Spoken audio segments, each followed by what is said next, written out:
Today we talk about how can you enable this sign or know how you can do that on your Zello app. So you will go to figure out the solution or know how you can do that on your app. Just follow this ways, then it's going to work with you. So all you have to do, just go here above this sign, click on it. When you just click on it, it's going to show for you a list like this here.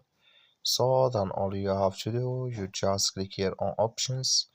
When you just click here on options, it's going to take you to next step here. Then you just click here on audio. When you just click here on audio, it's going to take you to this list here. Come here to record an amplifier here. Just click in this sign. So that like you see this color show for us, that's mean here record and amplifier enable with us now. That's all you have to do. Thank you for watching. Don't forget to support us by liking and subscribe.